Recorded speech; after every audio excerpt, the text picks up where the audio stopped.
Well, Libra, this is a month of love for you. Look at this. The first day of the month, April. A pinch and a punch for the first day of the month. April Fool's Day. Let's not be fooled. This is a new moon in your 7th house.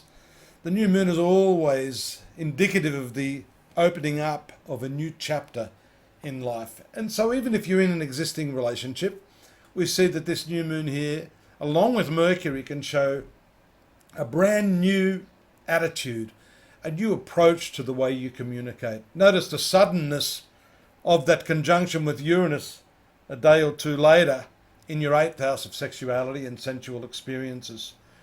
So communication is key in this particular aspect and new moon. And we see also that Mars, Venus, Saturn combo in the 5th house of love affairs, that's been causing some consternation, but it eases up on the 6th when you see Venus, your ruling planet, move away from that into the 6th house, along with Jupiter and Neptune. The conjunction of Jupiter and Venus is really considered one of the better conjunctions. Very lucky, very happy, very amiable. And this 6th house of your horoscope generally affects your health. It affects the level of debt that you have, but it's also important as a workplace sector of your zodiac chart. The 6th house, we can see here, is a water sign of Pisces. It's connected to the 10th house, which is the pinnacle of your career, of Cancer, and this triangular house of Scorpio, which is your finances. So all these three areas have to do with work. And with Venus, Jupiter, and Neptune here, this is very lucky.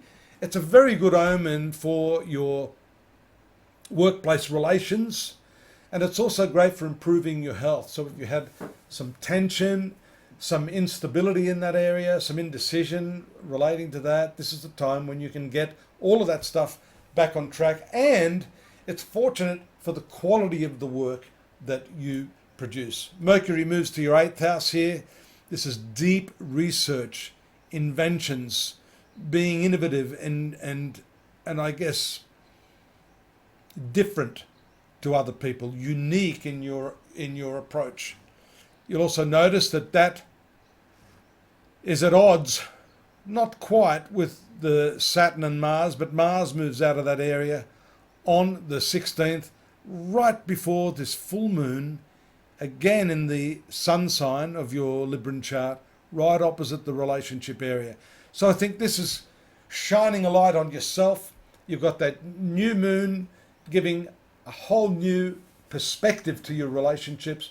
The full moon in your sun sign giving you a whole new perspective on yourself and bringing with it a lot more emotionalism.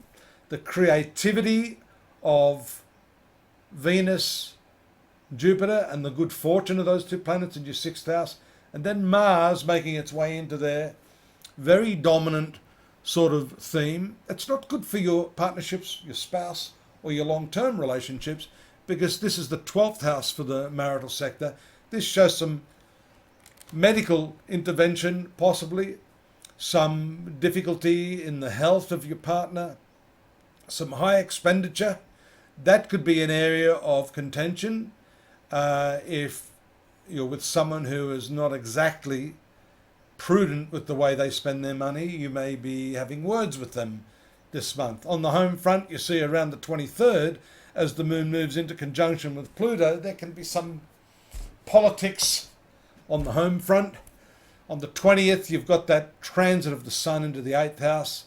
That's all that shared resources stuff. Mercury, the node, Uranus, and now the sun. And the sun for you is a financial planet ruling your 11th house of Leo, moving into the 8th house. That can be problematic. It may show, if you're running business, a need to look at your line of credit, your overdraft facility, your banking and credit card expenditure, cost of the interest, all that sort of stuff. With inflation escalating right now, finances will need to be looked at, but they'll need to be looked at in the context of the way you and your partner manage your resources as a unit. By the way, the 6th house is a house of debt too.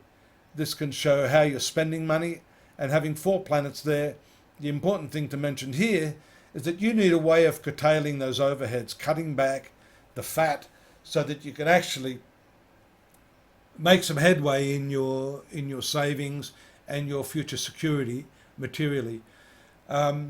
Communications necessary. We've seen that by Mercury here being in the 8th house, and then on the 30th, the last day of the month, moving into the 9th house here, which is to some extent bureaucracy.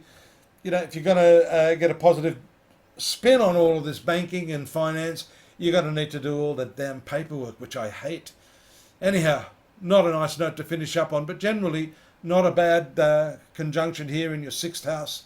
This is called the growing house. It takes a little bit of time for the good fortune of those planets to play out, but patience wins out.